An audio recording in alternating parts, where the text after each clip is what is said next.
just saying that he's off to a nice start. Why does it have to be all or nothing all the time? Like, what am I doing? I'm doing it for the show. Field of 68 till I die.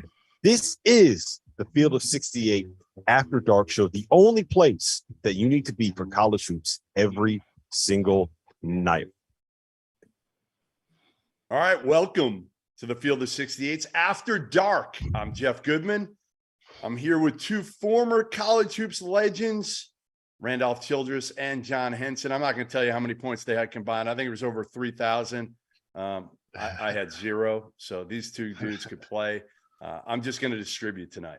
But we got a great show for you tonight. Duke suffered what may have been more than just one loss tonight. We'll also debate whether the refs made the right call at the end of that game. What is wrong with Kansas? Right now, the Jayhawks are losing by 9 in Waco to Baylor. Could be their third straight loss. Who was the most disappointing team in the country? And we've also got a special big-time guest joining us tonight. Remember, we're on SiriusXM's Channel 84. You can also watch us on Twitter and the Field of 68's YouTube channel. If you have any questions, make sure you join the chat, fire away for any of us, and we'll answer them in the afters while we drink a few adult beverages immediately after we finish at midnight on Sirius. But let's get to it, guys, because Duke loses the game tonight in Blacksburg. They're now tied for 8th in the ACC. But again, they may have lost far more than just a game. Dariq Whitehead, the number 2 recruit in the country, went down with a lower leg injury, looked like an Achilles, less than 3 minutes in the second half. He was going after a deflected pass, came down his left foot. He had missed both the preseason, the first 3 games, with a broken right foot sustained in late August. He was averaging about 8 points a game, but had been playing his best basketball lately. 5 of his last 7 games at double figures. All right, but the big play, guys, honestly, we'll talk about Whitehead, because I think that's obviously huge here for Duke. But first things first, at the end of the game, MJ Collins makes a shot with 13 seconds left to put him up to Virginia Tech, 77-75. Collins turns around, he's celebrating, and he unintentionally hits Kyle Filipowski in the throat. All right, I ask you, RC, you've been doing this a long time. You've been watching a lot of games. They did not call it a flagrant one. Should it have been a flagrant one? Yes, it should have been a flagrant one. I understand, and I'm part of me is glad they didn't call it, because you want the play to decide. MJ Collins had just made a big time play, but let's be clear, that was a flagrant one. When I saw it, I'm like, that's a flagrant one. Like, they're going to get a shot, 2 shots on the ball. And they didn't, when they went to the monitor, I thought for sure it had to be. Like, I don't know how you don't make the call, right? I don't know how you don't make the call, but I respect and understand why they didn't, because if I'm Virginia Tech and had played so well, they were real, and they lost a couple of games, and they played well enough to win the game. You don't want to see a game decided on that, but by the rules, that's a flagrant one. That's the hard part, John, right? Is I talked to 3 refs. 3 of probably the top 20 refs in the game since the game ended. 2 of them told me, hey, let it go. Don't make the call. The other one said, and he made a good point. Here's his response to me. And I'm not going to, again, I'm not saying who any of them were, but one of them said, if you're at a Carolina Hurricanes game with your daughter and a player unintentionally strikes another player in the throat or the face with his stick, it is always a penalty. Even though the player did not mean to hit his opponent with his stick, he is still responsible. So again, little different way of going about it, but saying, like RC said, listen, by the letter of the law, it should have been a flagrant one. Yeah, I mean, definitely incidental. Didn't mean to do it. And if you look at the video, he kind of pulled back ever so. He kind of caught himself mid kind of fist pump, which I think matters. But under the rule of the law, even though it's a really weird gray area, because we don't have a rule saying, well, if it's a fist pump and you accidentally hit him, then we're gonna let it go. So under the law, it's the ref's discretion. I'm glad he didn't, because it would have changed the perception of the game. So I'm glad he didn't call it, but definitely should have been I think looked at it a little more harsher than it was. Well, you can't have it both ways, John. It's got to be one or the other. It's got to be a flagrant, or you got to let it go. Yeah, I don't know what I would let it go, but that's why I'm not a ref. You know what I'm saying? I would have let it go. But do you officiate? I've always talked to refs about this. Are you officiating the game differently at the end of a game? I know you shouldn't. Yes, they are. But they are. Of course they are. The reason let's be honest, the reason why, if that play had happened in the first half or 10 minutes to go in the game, it's flagrant one.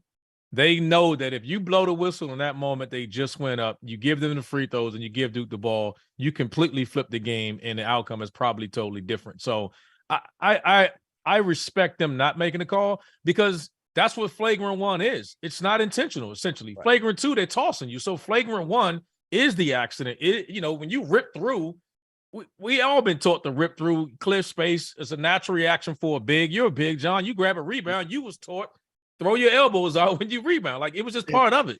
So you can accidentally hit me, and it's flagrant one. Now, if you swing intentionally, I'm throwing out of it. That's flagrant two. Every flagrant one is an accident. That's just, for the most part, that's just why the rule is the rule. I just hate it. I don't like it. I don't like it. I understand it, but that doesn't mean we have to like it, especially in that situation where, again, he turns around and Filipowski is right there. He has no idea Filipowski's there. He's celebrating. He's excited. I get it. Now, here's the other part of that. Okay. So here's the elephant in the room question. If it's not John Shire on the sidelines and it is Mike Krzyzewski on the sidelines, that call is different. RC. That call is different. If the call is in Cameron, if we're in Cameron, I don't care if it's a Cameron or Blacksburg. That's the inexperience. I think Shire should have jumped on him a little more. Maybe got a little angry, aggressive, say, "Hey, look, that is the rule." Shire kind of was just. I thought he did when he came over to check on Filipowski. He told the ref, "Go check the monitor." I'm assuming if you see your player grabbing his face, very, very rarely is there ever a call where a player's hitting the face and goes down. You go take a look at it and come back and say it's an accident like that. I don't. I'm glad they didn't call it again, because it would have flipped the game. But I by the rule, that's the play. It's the flagrant one. But again, I'm glad they didn't call it. Though, like, again, I'm even so bad call. That's a bad call. Should be the flagrant one. Duke's supposed to get his 2 shots at the ball, and that's how it's supposed to be. That's how it's supposed to be called. Do you think that was the right? By the ruling, it's the call. I don't agree with the timing of it, because it was seconds left in the game. It flips the game. Listen, we're not sure. Even the refs aren't sure on that. That's how difficult this is, because, again, it's not intentional. It's not intentional. The refs understand that it should be the call, but at a point in time like that, it's a tough one to make. All right, let's go to another aspect of this game that's huge for John Shire and Duke. They lose the game, which is no shame. I get it. Virginia Tech's 1-7. They hadn't won in more than a month. But losing in Blacksburg, you guys have both been there. That's a tough place. To win. Tough place. Yep. And this is a team that had to win, and they have Hunter Couture back, and he played his ass off tonight. Yeah. So this was a different Virginia Tech team with Couture back. So you have Dariq Whitehead go down early in the second half, and again, we've seen enough of these injuries to know we're not going to play doctor here, but we are going to say, listen, let's hope Dariq Whitehead didn't tear his Achilles. Let's pray that he didn't, because he's such a significant part of this team. He's played his best basketball lately. And to me, this is an injury that's going to be catastrophic for them, because they needed him to keep coming. Kyle Filipowski can't be the guy, because he's a front court guy. You can't give him the ball every time. We saw that at the end of the game. Tyrese Proctor was the one who took the 3. How big of a loss is this, RC, if Whitehead is out for a significant amount of time? I think it's fair to say that if he misses significant amount of time, that they could be in danger of missing the tournament. I think his versatility and what he allowed them to be as far as small ball or play big, He's one of the few guys they couldn't miss. I thought they had other guys to replace when Jeremy Roach went down. Proctor was able to fill in the role for him. I just don't think that's the case with Derek Whitehead. I don't know if they can replace him. I really don't. And then on top of him, he hits so many timely shots for them, man. It's always kind of like when things are getting bad, he kind of has the kahunas to take that big three or that big shot for them to kind of stabilize them. And with the injury, it didn't look like your typical maybe Achilles injury that we've seen. So maybe it's just a strain or something like that. But yeah, they need him really bad. He was coming along. They're not a very deep team. And then also, as far as his future prospects, man, if that is an Achilles or something serious, man, like, you hate to see that because this kid is, he's probably a mid to late, maybe early first rounder. So that's feeding your family. So I hope he's okay. That kind of, brings up the discussion too, man. The one and done guys that are guys over the left, like, man, like he could have potentially derailed his future income by coming to Duke and knowing he's going to be a one and done and get out of there. So I just hope he's okay for him and the team, for himself personally and Duke. So we'll see. Well, that's going to be the interesting thing. We're seeing it a little bit with Nick Smith now at Arkansas, right? Will he come back? I've been told if he gets to 100%, he wants to come back. But again, you got agents now dealing with these kids. It's different than when you guys were playing. You were making the decision with what? The coach. The coach is the one who really you're listening to when you guys played. These kids are listening to coach, to me, secondary. They're listening to the agents first because they're allowed to have agents. They're in their ear. They're telling them to protect their draft stock. And Whitehead was hurt in the preseason. He hurt his other foot. So now it's, are you going to risk it if it's an Achilles injury or whatever it is coming back and further hurting your draft stock? Well, also, Jeff, that rookie scale is a little higher these days. Now, when I was coming in, what I made at the 14th pick, I think the 23rd or 24th pick makes that now. So, which is pretty good money. The number one pick is making $11 million a year. So it's a whole different ball game with income as well. Your top 5 picks, if you don't play if you stay 3 or 4 years, you potentially, that's life-changing money regardless. So it's a lot more to handle, a lot more to deal with. Like Nick Smith, he's going to be a top 5 potential pick. Like, what do you do if Arkansas is not in it? People probably. I'm gonna tell you what he's doing, because if he's my son, he ain't playing no more. Like, let's call it what it is. Let me just say that. I hate to say it. I'm shocked that more kids don't do it in some aspect. Like, I appreciate it, but once you get that scare, football is a sport that I think that kids do it all the time. And I'm sitting there going, like, they're talking about expanding football. Just to use this as an example, you can talk all the crap you want. When those guys are locked in, that you add these games, they're going to be playing NFL seasons by the time they finish. We add these games on, and you want me to play for what? And I'm locked in. Tell that to the receiver for the Alabama's receivers last year, that both of them tore ACLs and basically didn't play much their rookie year. I don't, Nick. I'm a fan. I think he's a hell of a player. I think it's fair to say we all agree he's a top 6 pick, top 5 pick in the draft. Why? If that's your son, that's either one of our sons, we're telling him you're done. That's just the best way about it. As a parent, you're like, or anybody loved one, hey man, you're done. You've done enough. He's not playing himself into the first round. He's done enough where you can be like, hey, I know what this kid can do. It's enough for me to say he passed the look test. Get healthy, and let's go up here and figure it out at the next level. All right. One guy who isn't done is coming with us after this break. It's a surprise guest. Henson and RC have no idea who's coming on, but trust me, you're going to want to stick with us after the break. Field of 68's After Dark. You're clear. That was pretty good. I'm okay at the teases. All right. Here's our guest. Remember, we're on the YouTube chat right away. My guy. There he is.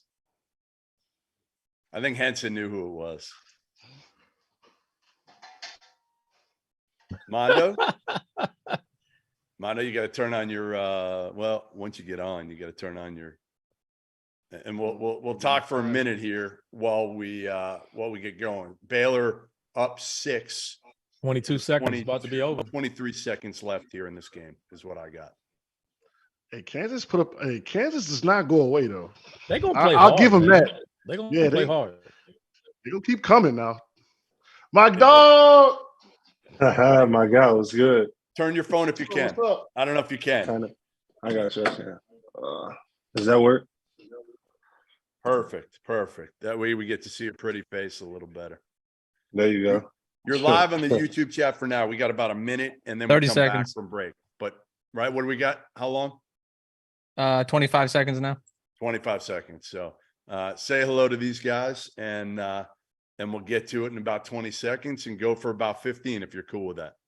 Yes, sir. That'll work. That good? You Try to get to beautiful? the game tomorrow. I'm in New York, but I finish at like 5 or 6. So we'll 10 see. seconds. Try to get up. I might come to New York this weekend, so I'm gonna hit you. All right. Here we go. 3, 2, 1.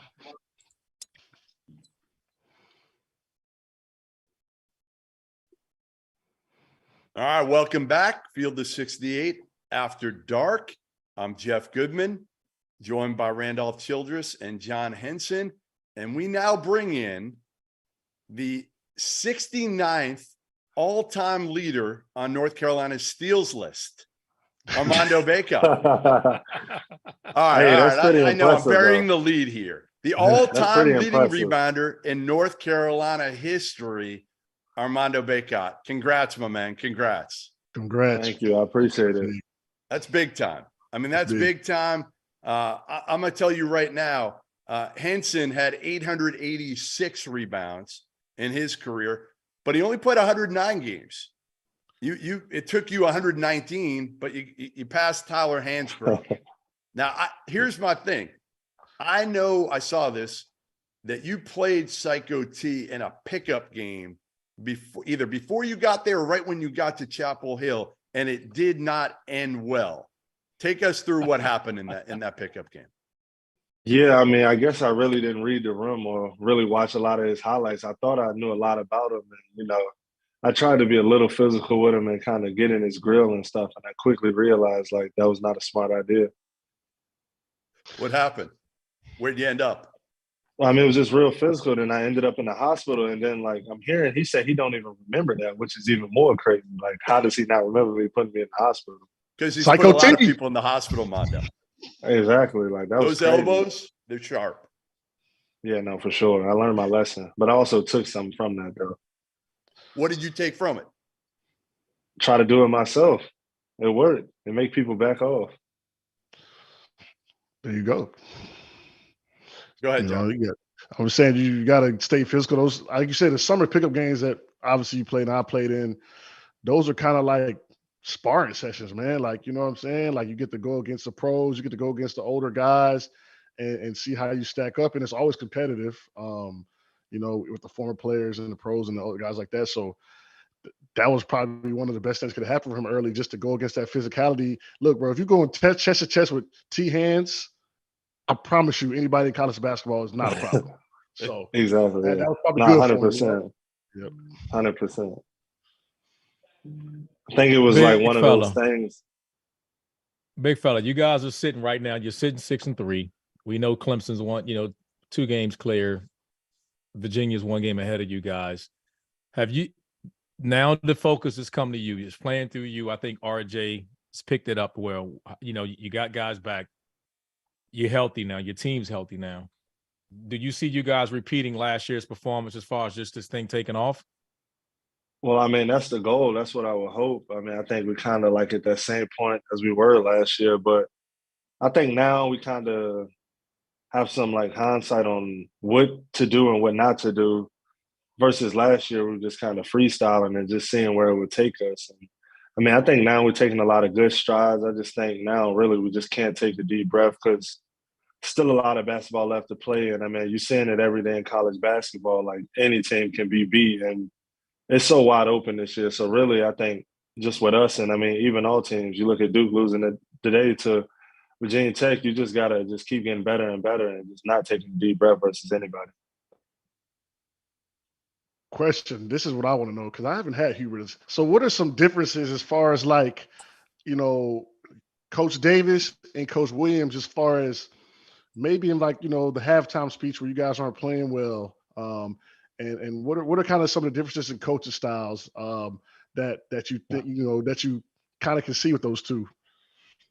Yeah, well, I mean, I would say on the court, really, like the halftime speeches for both of them is still like real fiery, and they definitely get out there. It's just obviously Coach Davis, he doesn't curse, so that's one of the big differences. But X's and O's, I mean, you see, we do a lot of more like 4-on-1 end, which is a lot different from how y'all played. And we like to ice the screens versus hedging. That's the main thing. Off the court is where you see a lot of differences. We don't gotta wear them big suits, those oversized aggressive event suits. Hey, yo, I had one suit. Come on, in college, I had one suit. When I Yeah, got done man. with school, the whole inside of the suit was dirty. It was nasty. So that's a Exactly. cool You thing. know how terrible those suits is. So that's one big thing. And then also too, like before practice, we playing loud music, like we listening to our music and warm-ups and stuff like that, getting ready for practice. So he kind of added like a little bit of flair to stuff and a little bit more excitement, I guess. Hey, Mondo's got more than one suit because of NIL now. All right. Yeah. He's got a Yeah. whole closet. Yeah. Shoes. Right. He got the Hey, whole bag what's now. what's been the best part of NIL, and how has it positively affected you, and how has it maybe negatively affected you in a way? Yeah, well, I mean, I'll say some of the positives, obviously, is just the amount of money that you're able to make. I mean, that's just me being completely honest, but also, too, just the philanthropic part of it, just being able to give back to different organizations and being in that position earlier than I would have expected to be able to just impact lives and through just the different organizations I work with. That's been a great part about it. And I mean, I guess some of the negatives have been just like how you just see how college basketball is. I mean, North Carolina isn't one of the schools to where like they have the NIL packages and stuff like that. But you see it with schools like that's something that they're offering to people. So I think that has just made college basketball so crazy. And I mean, honestly, I think that's why you see a lot of different upsets and things like that just all in college basketball, because you got all these guys transferring and you really don't know how they may fit in this different system. And I mean, like you look at the rankings from early on in the season, a lot of teams that nobody even knew was going to be good ended up being good because some guy got out of this system and went to a different system and ended up being great. And there's so many different transfers, and you don't really know who's good and who's not until the season really gets going. Are you gonna really get up here and say North Carolina don't have no NIL money or they're not giving it up? Like, are we really gonna sit here with both of you guys? Hey, Armando, look, I don't even got want you you on to. this. That's a fact, man. They just had the banquet. We're Hey, getting it together, bro. Armando, Armando, I we figured it will ask you this, Armando. Serious question: who's gonna help you at the end of the year make a decision, because you got a serious decision to make about whether you're gonna come back to school or Yeah. NIL opportunities. Yeah. So whether you decide, I'm not asking you to announce that or make that decision now, Mhm. but who would be a part of your inner circle that'll say, you know what, we can come back? Or it is, and I'm not even saying Carolina, you can go anywhere. Somebody could just say, hey, Armando, come play for us. I got $3 million for you or $2 million for you, whatever. Who's going to help you make it? Because that's a serious conversation, depending on where you're drafted, where it is. And then somebody's coming back and offering you significant amount of money. Yeah, I mean, I would definitely probably just say my mom and dad, just really seeing, does it make sense for me to leave or not? Really just weighing out all those options. That would be really the main thing for me. Is there a chance? Are you saying there's a chance? I doubt it, but you just never know. But I really do doubt it. But you never know. I love you, Mondo, because Don't let Jeff set you up, Mondo. Don't let Jeff look at. listen, Come on, man. But no, that's a fair question though, because seriously, I mean, it's a fair question. Because he knows, all seriousness aside, all jokes aside, if I come to you next year and say, hey, come to my school and I'm offering you $3 million, you got to take me seriously. Like, that's not something you can just leap of faith and be like, oh man, I'm gonna put my name in the draft and just see where it goes. You got to say, you know what? I can do that again next year. Let me go get this dub again. Let me go get this 20 and 15 again, and this 2 to 3 mil. I mean, that's just fair. That's what I would tell you if you was mine. I can't imagine anybody else telling you anything different. I mean, that's definitely fair to say. I wouldn't deny that. All right.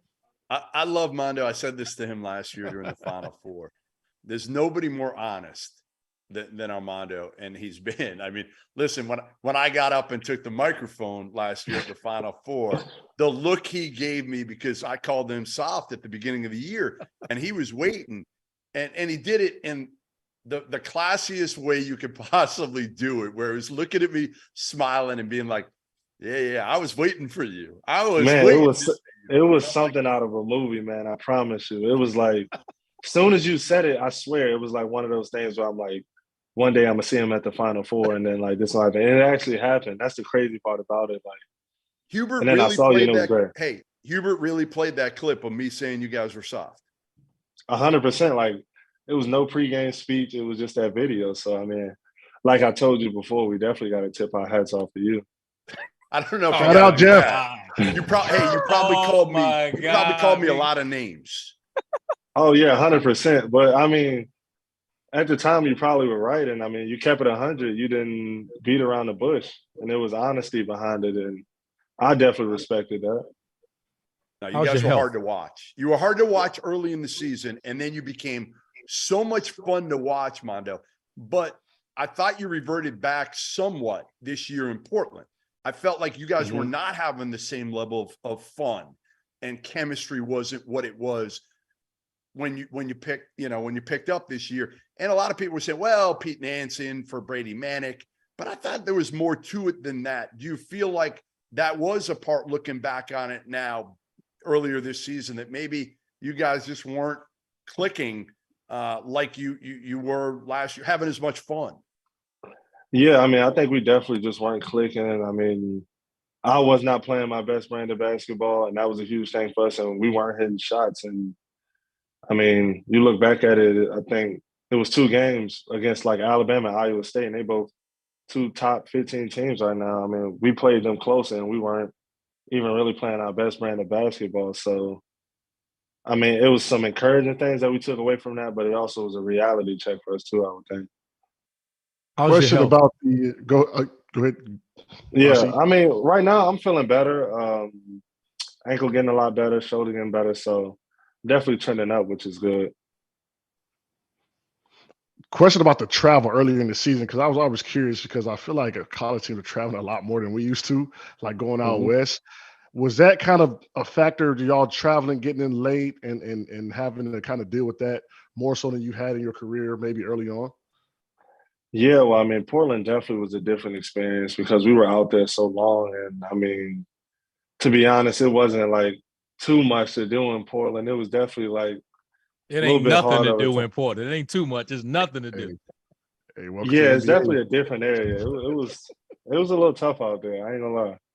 No, I'm with you. There were like tents on every corner. It was sad. It was almost honestly a little bit of a sad sight to look around in Portland and see what that city had become after the pandemic. It wasn't, honestly, it was tough to watch. All right. So, hey, February 4th, I'm going to leave you with this.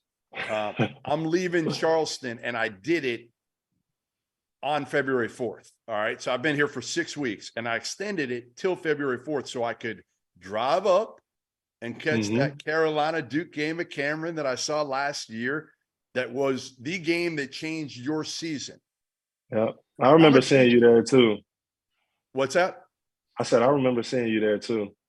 I didn't even go in your locker room after the game because honestly, it was more about Duke. It was a tough decision to make, Mondo, because it was like, obviously you guys had gotten the win, but K had lost in his final home game. That was more of the story that day. You guys 100%. started to become the story that day.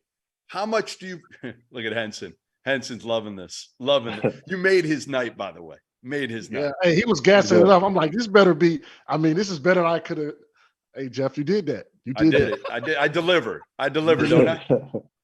But how much will this February 4th game, again, even though maybe you guys aren't what people thought you'd be at this point in the year, Duke isn't what we thought they'd be at this point of the year. What will the significance be of this game this year? Oh, it'll be huge. It'll be, I would think, one of the biggest games in the rivalry, just because it's the new episode of it. You got, new season, I'd rather say, because you got obviously Coach Shire, first-year head coach, and then Coach Davis going into his second year, and you go away from that Coach Williams and Coach K thing. So it's kind of like, I guess, the new look and how the new rivalry of it will look. So it'll definitely be a high impact game. And I mean, I know when we go in there, it's going to be a crazy environment just based upon how last year went for sure.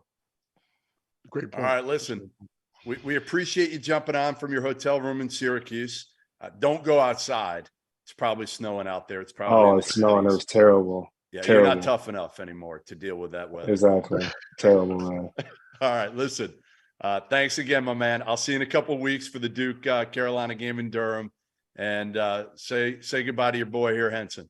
Appreciate you. Hey, My thanks God. for coming, man. Good luck tomorrow. No problem. Appreciate y'all. Stay healthy, man. All right. There he is, Gotcha. Armando Bacot, North Carolina star, the all-time leading rebounder, joining us here on After Dark. We'll come back and we'll tell you why Bill Self is one loss away from setting history, and not good history, at Kansas. You're clear. Minute 30. All right, that was good, right, boys? Mondo. He's awesome. He really is. He is one of the best. I mean, honestly, it's refreshing to hear somebody that honest, because a lot of kids are worried about being too cool. And I, like last year, it was just so great at the Final Four. We hadn't had a personality like that in a while. And the last ones I could remember, guys, were Big Baby and Joakim Noah. And they were a little bit more out there than Mondo is. Yeah. But Mondo was awesome. I like Armando that way because they try to script and control the narrative with a lot of those kids and kind of give them like, here, just say this, take the company line and say that. And he's not aware, and I didn't, he answered the question about the NIL thing without really even, and I wanted to preface in a way to say, like, I don't want to put your business out there, and he's like, hey, I got to pay some attention to it. I'm not leaning toward it, and I respect that because I don't want to put that out there. But again, it might make him some more money. You may have to call down there, John, and tell Carolina they got to pony up. Man, Well, imagine, like you said, 20 you made seconds. a great point. $3 million. If somebody Figure it offers Bacot $3 million, let's say Georgetown. We all know Patrick Ewing's done at Georgetown at the end of the year. 10 seconds. Yeah. Who knows what the new coach could do and potentially Here we go. throw a boatload at him.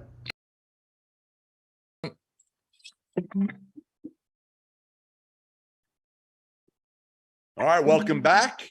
Field of 68 After Dark. Jeff Goodman here with Randolph Childress, here with John Henson. We're on channel 84 on Sirius. Make sure you watch us all on YouTube as well as Twitter. And after the show, we'll be on the afters, which is where you can basically ask us anything you want. Anything you want. We'll have our toasts. We'll have some fun. We'll loosen up. So after the show, make sure you jump on that YouTube chat and ask us whatever you want. All right. Kansas, guys, just lost in Waco. It was their third consecutive loss. Bill Self has lost 3 times in his Kansas career, 3 in a row, just 3 times in his career. 2005 at Texas Tech, Iowa State at Oklahoma. 2013, Oklahoma State at TCU at Oklahoma. 2021 at Oklahoma State at Baylor at Oklahoma. All 3 of them finished with at Oklahoma. This one finishes with in Waco. And they hung around tonight.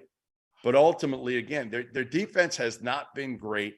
And now, guys, how about this? Their next game, they go to Rupp and play a Kentucky team that kind of is finding its way. Bill Self could end up losing, if he loses that game, 4 straight for the first time in his career in Lawrence. How worried are you, RC, about this Kansas team right now that I had number 1 a week and a half ago? I'm worried because it's not just that we're stopping at the Kentucky game, John. I mean, guys, it's Kentucky, it's Kansas State, it's Iowa State, and Texas. That's their next 4 games.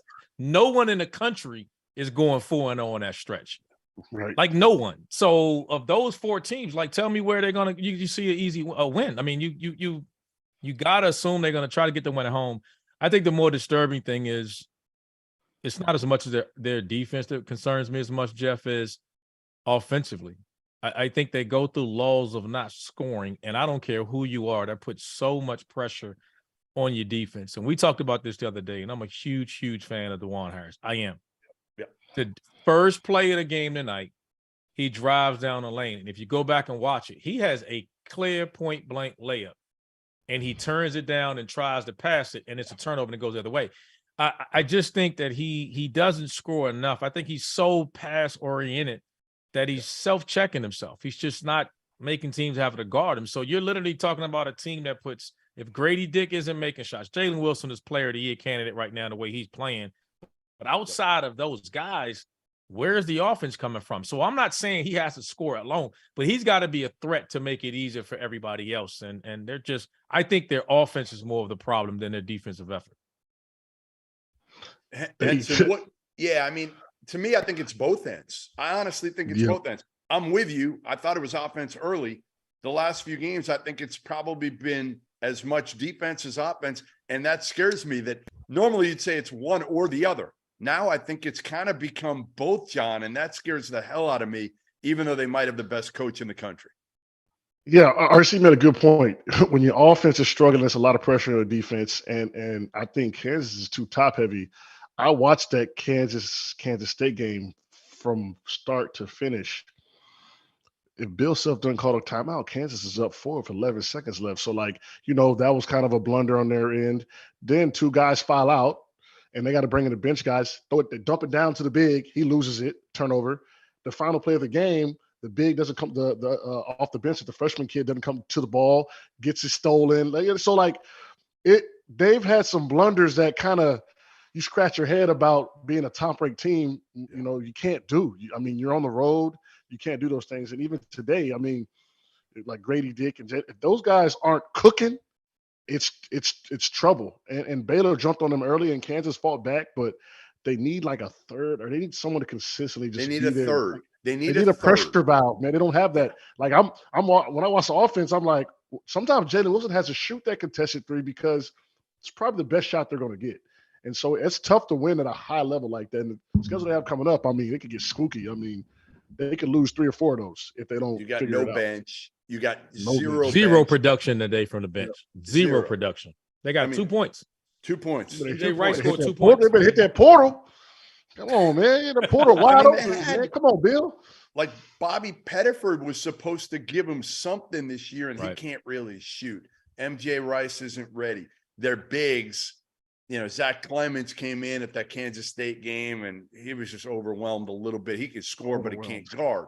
Then you got the other bigs that can guard, but they can't score. KJ Adams, to me, he's been about as good as you can ask, but he's not going to give you much offensively. As you said, DeJuan Harris isn't going to give you much offensively. McCullough, certain nights can give you 12 or 14, but he's more about defense and just kind of filling the stat sheet with everything but scoring. So you legitimately have 2 dudes that can score, and one of them is a freshman that if he doesn't do it, it's all on Jalen. Can't be all on Jalen Wilson, and it has been lately. They've got to figure that out somehow. I don't know what you do if you're Bill Self at this point, because you can't afford to tinker, can you? You can't throw in these freshmen at this point in the year because you got to stop the bleeding now. Got to defend. If you're struggling and you have top heavy offensively, you've got to defend. You've got to muck the game up a little bit and kind of try to steal some possessions. Because even with this Baylor game, Baylor in the first half was, looked like they were going to blow them out the water, and Kansas still was in it. So if they can shore up the defense a little bit, I think they'll be fine. But if they're not going to play any defense, it just puts too much pressure on them offensively, defensively. Bill has to try to find these combination lineups that he has probably even used in practice. And so it's going to be tough for them. This is a difficult group for him. It's more than he's had in the past because he's had better offensive weapons in the past. And I don't know if this team is as high as ranked that they've been and as good as they are. They have limitations, and they have serious limitations about creating shots, and there's no necessarily rim protection. And there's not a lot of productive depth from this team. And so they're going to have to try something, mix and match. And we'll figure that out during these next 4 games, like we talked about, because Kansas State's legit. We know that. That's not going to be an easy game, even though it's at home. And then, like we talked about those teams that play. I mean, you cannot. That's a murderer's row. Kentucky, Kansas State, Iowa State, and Texas. Like that. That's like, again, if any team in the country will play those 4 games and go, if I win 2 out of 4, that's a great stretch. Not someone coming into it having lost 3. They're gonna be drained, man. They're after that stretch, we'll really see what this Kansas team is at, and then they're probably just. I mean, they're probably gonna be fried mentally, man. That's a lot to get up for 5 straight games, and Kansas State is licking their chops, like, you know what, this is the year. Like, we coming to get them boys. So, yeah, and we just got them at our place. We know we can win. And by the way, we might not have the best player on the court in Jalen Wilson, but we got like the next 2 or 3 best players on the court. 100%. That's what Kansas State. I like Kansas. They got Lane, the athletic, the kind of got a little couple dogs over there, man. Yep. That's a fun team to watch. And there's going to be some confidence issues coming up too. Now, let's be honest. I mean, when the ball doesn't go in, can you imagine what those kids are hearing out there? What they're hearing right now, having lost 3 in a row? And then let's be honest, they're catching Kentucky, where a month ago we would have thought that would have been a blowout, no contest game. Now you catch Kentucky, they're figuring it out. It's. I mean, they got to be licking their chops after what happened, the last year's game. So it's going to be this stretch. I tell you what, we're going to learn a lot about Kansas over the next couple weeks, next 2 weeks. We'll find a lot about Kansas team.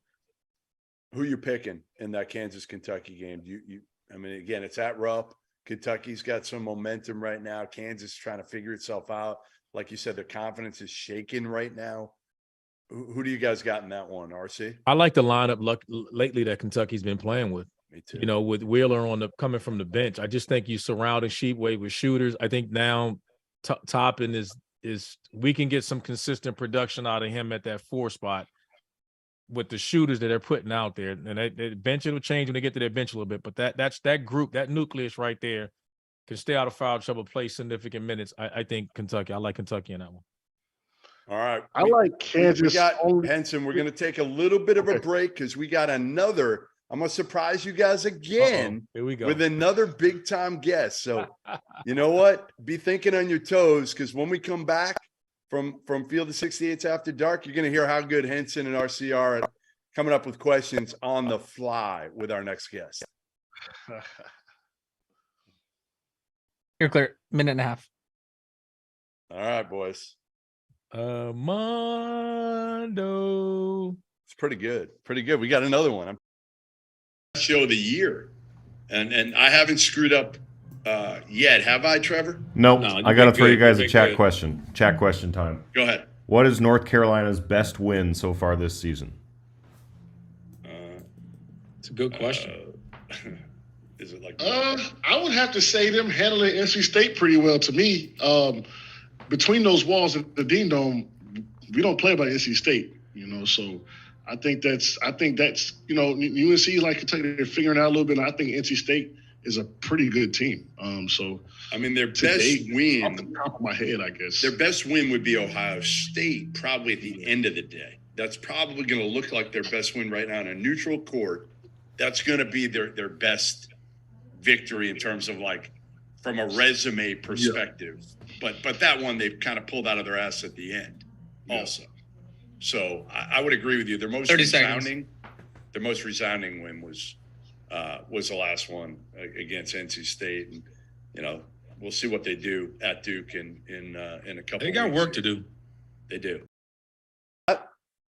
How we doing? We are good.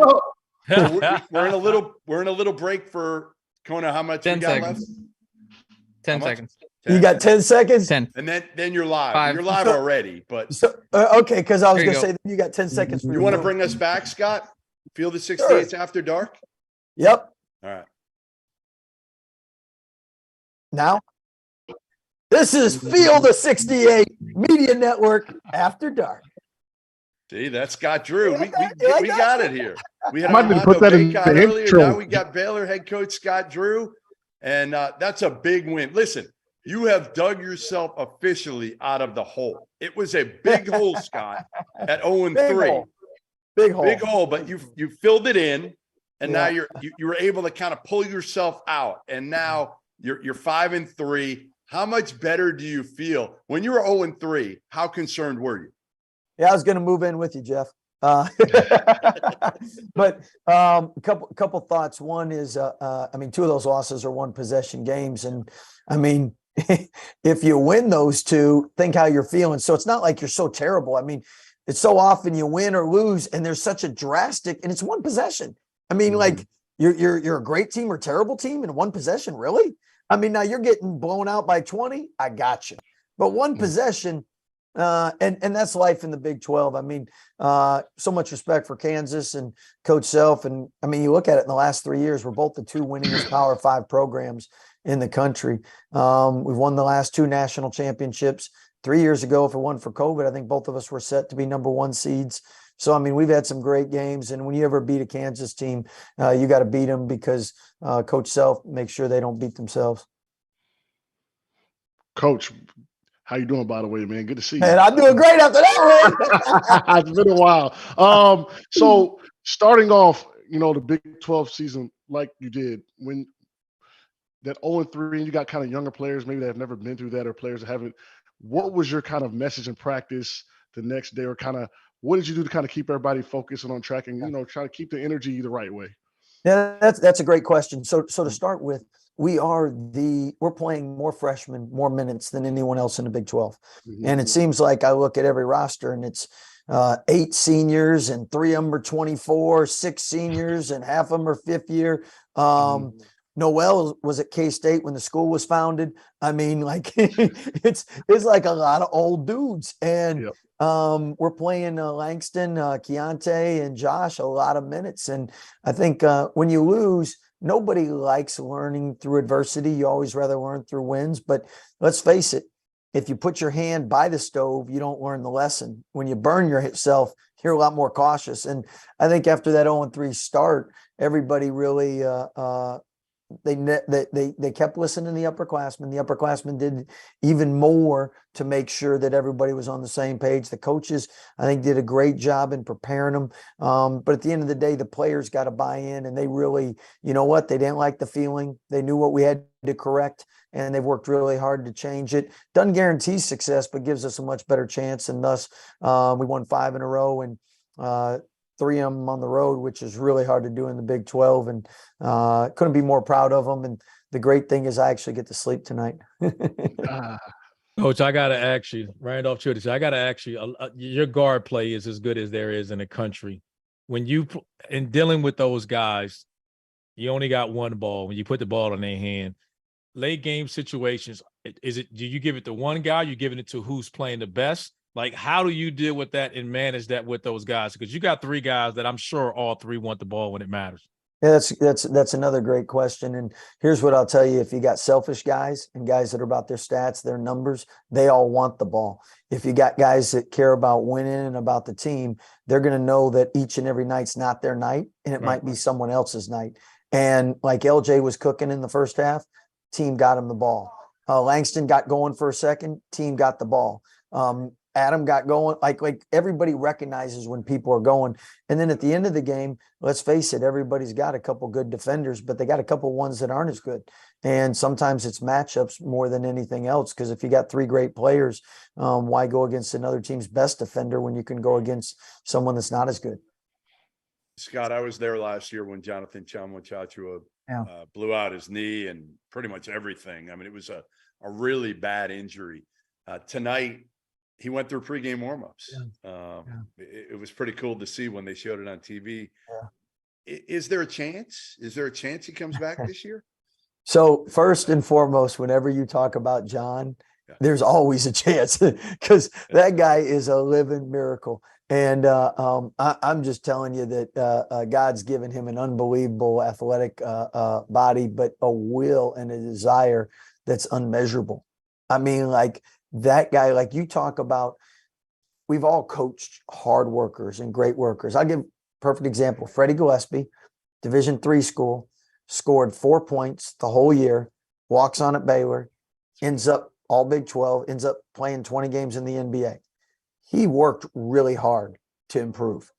Like, so you have elite workers. We've had some really elite ones. Like John, I mean, that bar is like, I mean, the Sacramento Kings say Davion Mitchell. That's the standard. They want people that work like that. And I mean, John is just, I don't know if I've ever been around a guy, like if he doesn't work out 3 or 4 times a day, it's a bad day. I like John at some point. And then, like, he's a great student. I mean, he takes care, he just doesn't, there's no nonsense. There's no wasted time. And So you're saying there's a chance. You're saying yeah. there's a chance. Not only is there a chance because it's John, but also with the work that he's put in, it's put him to where, I mean, he's practiced, and in practice, he looks good. And I tell you that the irony is, he's really physical, and he's in practice, and he had a couple of our freshmen like, oh snap, John's in practice. He's Their back. heads are on swivels now. Where's He's John? back. This was up, Coach. Also, you're the definition to me of stay down till you come up. Because I remember when I was being recruited, and you just stayed the course. Do you remember a moment or even a game where you said, you know what, we finally here. This is the time, and we're about to seize this. Was there a moment or kind of situation where you're like, this is what I've been doing, working towards? Yeah, I think when you've been in a place 20 years, you got so many memories, so many great players. But I can tell you that the first year we made the NCAA tournament, which was 5 years after everything we had gone through, and it was actually, I think it was today, we beat Texas A&M in the longest Big 12 game ever, 5 overtimes. The guys loved it because the only thing left after the game opened was Whataburger, so they got to eat that. So they were happy, Our nutritionist wasn't, but so my point was like that game helped get us to the tournament, and that really changed everything. Then 2010, you go to the Elite Eight. 2012, you're in the Elite Eight. You lose to the champs both times, and then the streak that we've been on, 23 wins in a row, 19, 21. I mean, I've been so blessed to be around great coaches, great players, and I get to enjoy the ride. Speaking of great coaches, I know you got to be proud of what Jerome Tank's doing up at Kansas State. I mean, coming from your program, being your longtime assistant. Yeah. I mean, what does that mean for you with his success? Well, every one of our assistants, Coach Driscoll went to North Florida and took them to new heights. Coach McCaslin's done phenomenal at Arkansas State, North Texas. Coach Mills is rolling at Oral Roberts. I mean, those guys have done a great job. But Coach Tang was the last one that came in, meaning like he'd been the longest with me, and he came in from the beginning. So, like it's kind of like when you date someone for 19 years versus 5 years or 60 or 7 years, you're just closer to them. And I mean, like, it is so hard. Like, I'm sorry, I hit the thing, but so hard when we played each other, because I knew if we won, how he would feel. I don't know if he felt as bad as obviously I felt, but like, other than that, like literally, I mean, I get so fired up for him. And I mean, I joked at the beginning of the year when he first took the job. I said, we just got to go 1-2 in conference. We can figure it out. But I didn't think he would just take number one right away like this. I thought it'd take him a couple of years. He's done a phenomenal job. Hey, Scott, did you ever wonder whether your coaching style of positivity would work at the highest level? Because old school would tell you, they would push back on you and say, like, this is never going to work the way you've done it. But man, it has worked, and Tang is kind of doing it now. And you're seeing more coaches, I think, go that route in the new age of basketball. Well, I think first of all, you have to, because what happened 30 years ago, you can't do now. I mean, everyone's got a camera. So I mean, can't be laying hands on players no more, and like, so anyway, that's where you love great role models. And I mean, I looked up to Tony Dungy, and I mean, the way he coached, how he did things, Tom Landry with the Cowboys, there are a couple football guys right there, but I know basketball, like, I mean, Coach Roy Williams, Mark Few. I mean, there's a lot of guys that have been really successful, that Tony Bennett, Brad Stevens, brothers, Brad Stevens. Yeah. So, I mean, so many, a lot more. Yeah. Hey, we had a positivity coach in Milwaukee. We had a positivity coach they hired, and we would meet with him like once every couple of weeks and like have like these seminars. And it kind of puts you in that mindset. It takes so much more to get rid of a negative thought than to Yeah. fix a positive fault. So like that was something I learned kind of throughout my career as I got older. Because back in the day, you're right, it wasn't much positive. It wasn't much positive.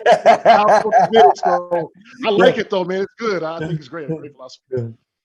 Hey, I'm gonna let you out on this one. I was talking to Tyler Hansbrough earlier today, and he said he's all about pickleball right now. I said, what do you, in 10 years, what do you want to be doing? He said, I want to be a great pickleball player. I didn't realize there's like 5.0, 4.0. Do you know, what are you on the pickleball scale? Well, it depends what we're playing for, because I'd be a 3.0 if I needed to be. It's like a handicap in golf. Like, what's on the line, right? It's convenient. I got no shame in going low. Like Is Few really that good, by the way? Yeah. Few's really good. He plays a lot more than I do. I got a tennis background, so it's easy. Yeah. But I mean, Few is really, really, really good. And pickleball, I'm just telling you, it's a great sport the older you get, because I mean, you hoop, you tear an ACL, you rupture Achilles. But I mean, pickleball, you can just anyone. It's like a ping pong on steroids. Anyone can play, and it's a great workout. And for all of us that hate cardio, it's a great alternative. All right. Well, listen, we appreciate you joining us on After Dark as always. Every time you win, you're welcome on here. You know that. And tell your daughter Mackenzie, I hope she's doing well at Baylor, and we'll talk to you soon. Yeah, I know if we keep doing well, you and your daughter might have to come back. That's right. Keep winning. That's right. Let's go. That's right. You guys All take right, care. Have a great night. All right, man. Have a good one. Thanks, Coach. Baylor head coach Scott Drew joining us on After Dark. We got about a minute and a half left here. Biggest thing that you learned, each of you, from tonight? RC, what'd you learn? What'd you learn? That it's hard to figure out a call at the end of the game, a controversial call in that Duke game. You know what? I will say this. I don't know how far in the hole Virginia Tech has put themselves in, because they buried themselves in a pretty significant hole. I think they're a dangerous team that I would not want to play come February now. I wouldn't want to play them. And I think they're a team that you're going to look at their record and you're going to be like, when you look at the record, it's expected to be a win. And I think their season will flip now. Whether it's too late, I don't know. But I think they're a top 5 team when they're healthy and they had all their pieces. Hey, Henson, I know what you learned. You're smiling because Baycott came on, and you're smiling because Duke lost tonight. Like, this was a win-win for you. You know what? I'm going to follow through on that. Bring a Duke guy on, ask about his NIL money, and see if he says he uses it for philanthropy. I bet you $100. Damn. That's what I learned today. I learned Armando Bacot uses his NIL money for philanthropy, and that's a good thing. I also echo the Virginia Tech thing. I would have said the same thing. I watched them the whole game at UVA. That game was a lot closer than it looked on the score sheet. A couple of threes, a couple of plays away. Virginia, UVA played like they should at home, played well, but I think that was a game that got them going, and they're definitely a dangerous team. And they're fun. All right, we're off. After Dark. We'll see you tomorrow night. Thanks for joining us. Stick around for the afters.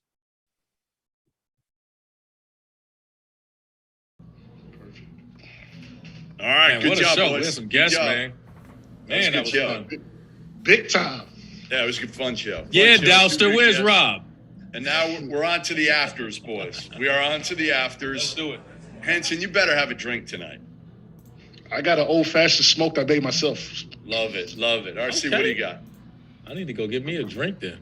Come on. I need to go get me one. Go get one. All right, I'll go get one. Go get one. We'll wait for you. We'll wait for you. We got any questions in the chat, Trevor? Yep. While RC is gone, we'll start with this. Is Northwestern a tournament team? They beat Wisconsin tonight. So I think right now they're on the bubble. They're not on the right side of the bubble, but they got some good wins. They beat Indiana in Bloomington. They've beaten out Illinois and Wisconsin at home. The beauty of the Big Ten is that you got a shot, not every night, but almost every night right now. So, Chris Collins on the hot seat. He's got 2 veteran guards. Deej has been good. Boo Buie was terrific tonight. I know you love that name, Henson, Boo Buie. That was my toast of the night. That's going to be my toast of the night. You don't want to give it away. Come on. You got to hold that. Man, you set me up for that, man. We'll just have to run it back. We'll wait for RC to get back for your boo-booey toast of the night. But I don't think they're quite there, but I think they put themselves in position now. And to be honest, if they can finish 500 in the Big Ten, I do think Northwestern will get in because they're going to have enough quality wins. They've already got 3, right? You agree, RC, that Northwestern is right there? They're probably right there. They gave Yeah. themselves a chance. Exactly. I mean, the tournament is one of those things to me. If you can keep yourself in it early on, but you can really kill yourself early, as we talked about, like Virginia Tech right now. Some of these teams is like Florida State. Florida State is the only chance they have is winning their conference tournament right now. Virginia Tech is kind of putting themselves in difficult shot. I think Northwestern is right there. They just got to be respectable down the stretch. And I think like you said, the Big Ten will give enough opportunities, enough quad 1 wins to put themselves in. All right, what else we got, Trevor? Anything else before we do our toast, and then we'll take some more questions? Oh yeah, we got a few questions here. Go. I've been told that I would be relieved of my duties if I don't ask Jeff this. Does Jeff enjoy washing Sean Miller's underwear? What the hell is that one? What? I don't know what that one is. Who was that? I don't know. Harris in the chat. Some rando? Yep. All right. Whatever. I don't know if I enjoy washing his underwear, but I think Sean Miller's done a pretty good job this year.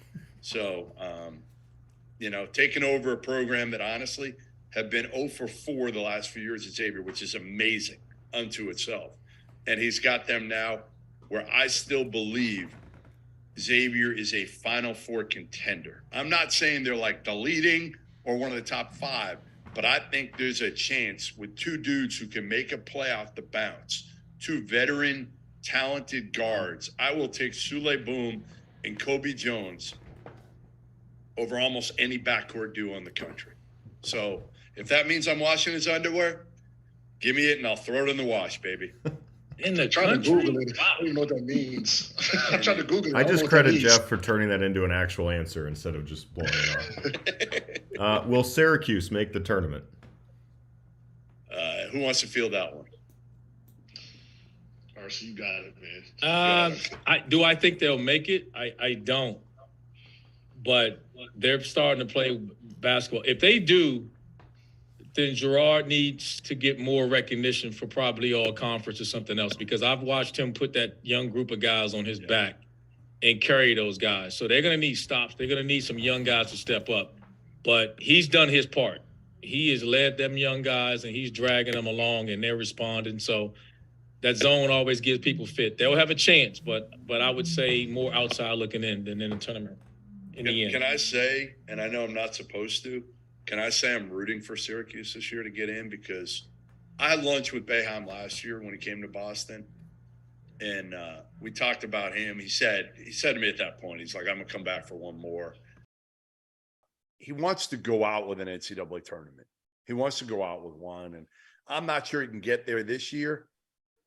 But if he does, even if they got there this year, I think he'd come back for another because – again, he's got a pretty good young team. He does. The core of them that could come back, and they could be better even without Gerard. But Gerard has been really good when he's needed to be to get them in the mix also. And listen, the one thing is, these years we've seen it. Now, the ACC doesn't have as many opportunities as the Big Ten with Northwestern. But if Syracuse can pick off a Carolina, if they can pick off a Duke or a Virginia, they got to get at least one of those, maybe multiple wins against those teams to have a chance. I agree. We've had several people ask, is there a chance Duke misses the tournament if Whitehead is out for the rest of the year? Yes. Yes. They got to figure the road out too. I mean, if they don't start getting some wins on the road, it's going to get ugly.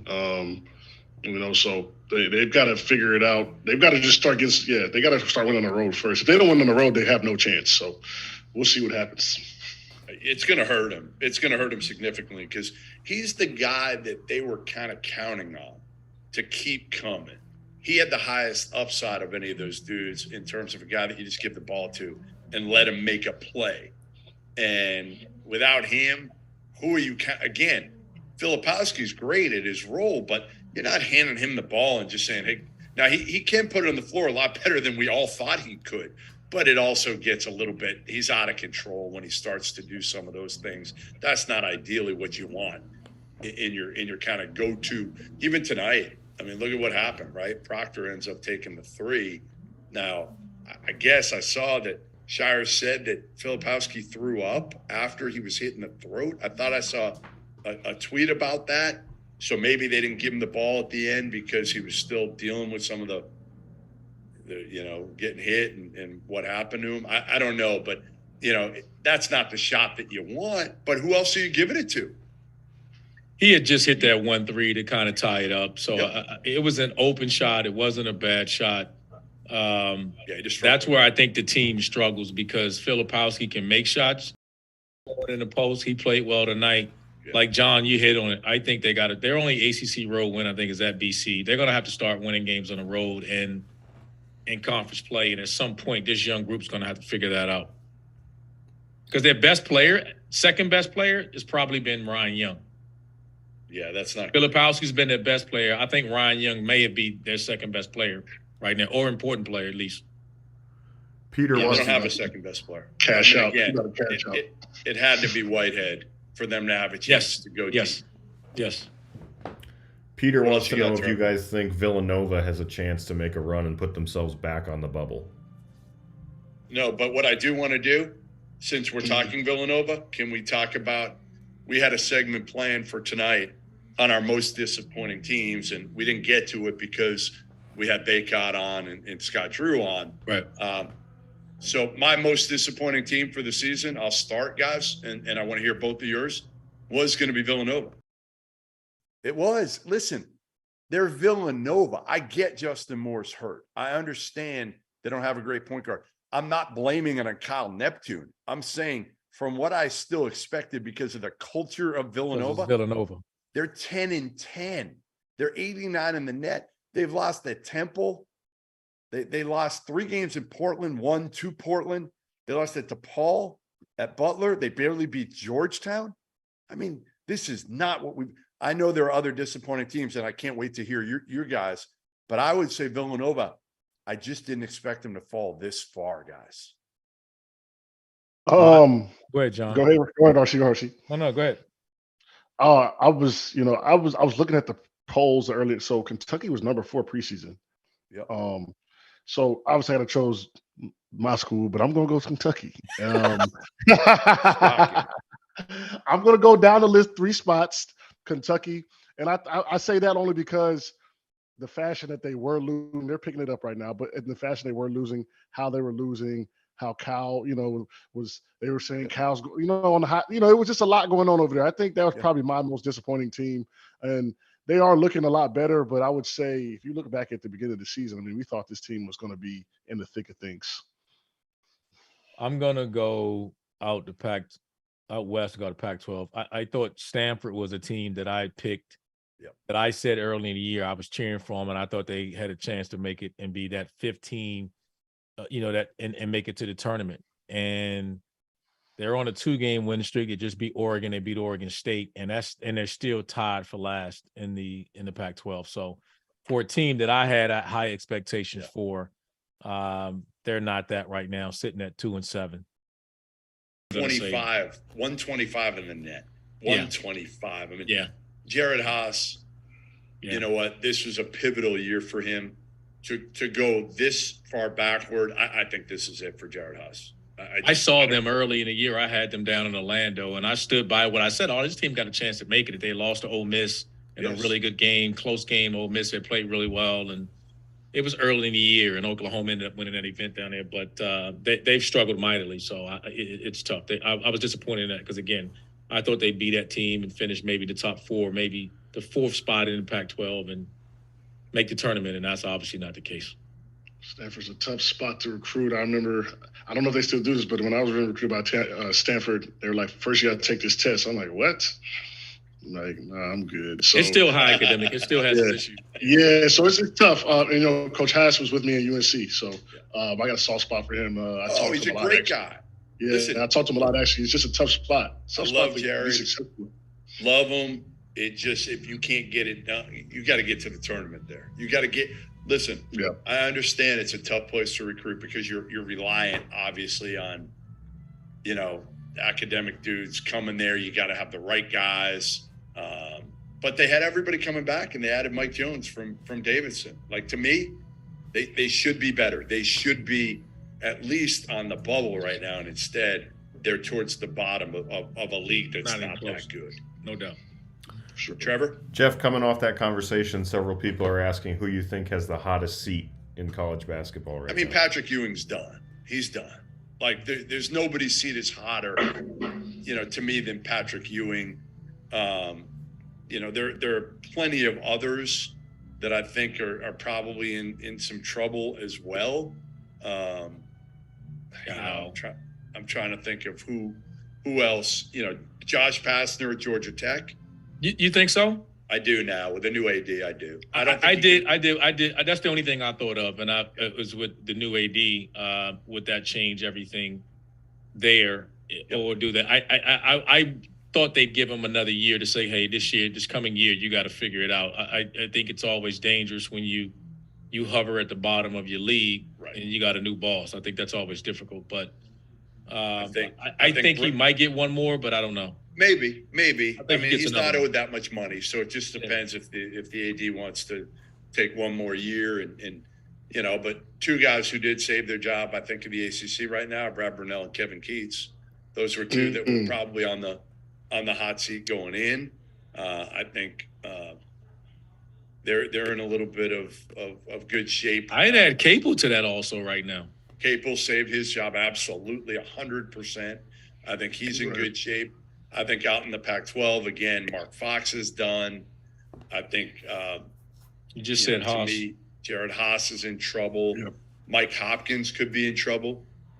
That's another one. I think Bobby Hurley has saved his job, and he'll be fine. And he's one that I'm glad, because I felt like he had it going on in Arizona State, and then the pandemic and recruiting two top 25 kids crushed him. Josh Christopher and Marcus Bagley absolutely crushed him. And we haven't heard anything from Bagley, have we, on Twitter lately? No. I would honestly be surprised if someone else doesn't come in and snatch up Bobby this offseason. You know who should? Shock me. Yeah, who should if it opens is St. John's. That's who should. It'd be perfect for them. Perfect. And the AD, Mike Craig, came from Duke. I don't know if he may give Mike Anderson one more because he hired him. As I've said many a time, I don't think that was the. And they still got a chance. They still got a chance to figure some things out. Yeah, they're fine. They're just so mediocre. Yeah. And my take is, listen, if you don't go in 4 years, damn, Chris Mullen went 1 year. Like, you got to go. You got to go 1 in 4 years at St. John's. I'm not saying you got to go every year, but you got to go more than you got to go once. You got to at least. Chris Mullen experiment. And Chris Mullen experiment. I would have loved to be a part of that. The Chris Mullen deal? Just to see his, he's a legend in basketball wise. I know, but he didn't really do anything. No, yeah, like for sure. But like he was your typical former NBA player turned college coach. Like if there was somebody's picture in there, the poster child for that, like I remember sitting behind their bench because I had heard about this and even seen it on TV. Do you know who Greg St. Jean is? So his dad was a longtime NBA coach. Greg is now in the NBA. I think he's sitting in the front row with Mavs. But he was with St. John's with Mully, and he was like 25 at the time. And Mully would just sit on the scorer's table, and St. Jean would just coach the team. He'd literally run the entire huddle. And I sat behind him at one game just because I wanted to see it with my own eyes that close. And like Mully literally would just be like, he'd be out there for a stroll. And I love Mully. I sat with him for an hour and like love him as a dude, but like, dude, you can't, you got to work a little bit. That's my take for these NBA guys. You got to, when you take over a shitty program, a program that is in the dumps, you got to work harder than everybody else. And most of these guys don't work nearly as hard. Now, when you take over like Michigan, like Juwan did, listen, you don't have to grind it like Mullen or Patrick Ewing did to get it back. And, he took over a pretty good situation with Beeline. that's different. But a lot of these guys, Aaron McKee, what he took over Temple, you got to outwork dudes just to get it back. That's hard. It is. I knew Mully was in trouble when he showed up at Peach Jam and nobody told him how cold that damn gym is. And he was in there with flip-flops and a T-shirt. I felt so bad for him. I was like, where's his assistants at? Somebody should have told him. It's Eskimo season when you get in Peach Jam. Do you remember Roy would have the towel he would put on his lap? Oh, my God. Oh, yeah. Roy had it when he recruited you, probably, Henson. Yeah, but I probably remember Roy. Trevor, what we got? Okay, last one before we get to toasts. You just led me into it. Somebody asked, what do you guys think of Michigan, especially if they're without Jed Howard? No, they're done. They're done without Jed. him. But I don't think Jed's going to be out that long. The problem is he may miss or be at less than 100% for Thursday's game against Purdue. And that is their Super Bowl. Like, they got to win. They got to win that or play him tough. And Hunter against Zach Edey is going to be a fun matchup. But without Jed Howard, how much fun is it going to be for poor Hunter? Do they let Hunter handle him one-on-one? That's the question. Yes. Yes. He got Hunter to. will not. I'm telling you, he won't want the help. Yeah. He may need it at the end of the game, but he won't want it. All right, let's go to toast of the night. Henson, we'll start you off since you already tipped your cap to who it was going to be. Bowie. Okay. Love the name. He had 20 points tonight, led Northwestern to a win after 7-8 day COVID layoff. Shout out to him. Shout out to that name. The best name, one of the best names in college It's basketball. gotta be. It's Yes. gotta be. Yeah. My favorite name, this is still my favorite name ever, might be, and I don't remember who he played for. Guy's name was House Guest. Oh, Wow. Elite name, House Guest. I love that name. Anyway, RC. I'm going to go with Grant Basile tonight. Played well, had 24 and 8 for Vatek. Must-win game, had to win it at home. So Vatek, Grant Basile. He was a little angry today too, man. I don't know what I don't know what he saw or what was said to him, but He mixed it up and got some buckets tonight, different ways too. I was impressed with him. Yeah, he was pretty good. All right. I'm finishing up here. I'm gonna get my toast. I'm debating. I might have to give it to two guys, but I'm gonna start. The first one the only one I'm gonna give is Tariq Whitehead. Just for health reasons. Yes. He's been through a ton, right? Yes. Preseason, he was hurt, missed the game with an illness in December. And now I'm just praying, man, like you're healthy, that it's not as bad as we think it may be. And hopefully you're healthy and you can return to the court as soon as humanly possible. So Tariq, hopefully everything's good, man. Hey, Jeff, I got to ask you guys before we get out of here. Yeah. We didn't get to this because we had the great guest today, but Coach of the Year. Who we going with? Who you got? I got to go with Jerome Tang. I don't think it's close right now. I think it's him all day long too. Me too. Like, how do you not? I mean, they were picked last in the I Big don't know 12. I like Yeah. him. I like him. I like three guys that I like. I think he has the award hand down right now, provided they don't collapse. I love the Brad Brunell story because that was win or you're done. Yep. And to have the year that they're having when it's win or you're done, you can't tell me that's not major. And he And did then that before RC. He went to the Yes. Sweet 16 Yes. winner, you're done, Yes. basically. Yes. And then his best player gets hurt and missed the entire preseason Yes. rather, and then started the season, and to be where they are is great. Yeah, I've got Tang. I got TJ Otzelberger in there too from Iowa State. I just didn't think they'd be very good again. Brad's definitely in the mix. Who'd you have, Henson? Tang for sure. I was reading up a little bit. Richard Pitino? They were saying his name's kind of It's been great. been bouncing around as a potential coach They of the year lost candidate. tonight. They lost tonight, to Nevada tonight. Yep. In a tough one at Nevada.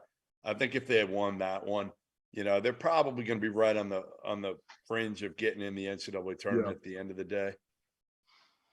And I've said this to Rob one time too. I think the job that Rodney Terry's done at Texas, Yes. I don't think many programs can sustain and remain in the top 10 with what happened with Texas.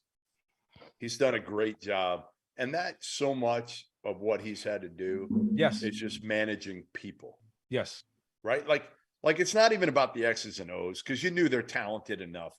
It's just making sure that those kids are still focused, that they need, you're giving them what they need to deal with all the distractions that were caused by Chris Beard. For sure. All right. He's doing a good job. Listen, thanks for joining us. Hell of a show. Great job, RC, John Henson, Trevor, Great producer. guest. Awesome job. We had a blast tonight. Field of 68 after dark. Make sure you join us tomorrow night, same time,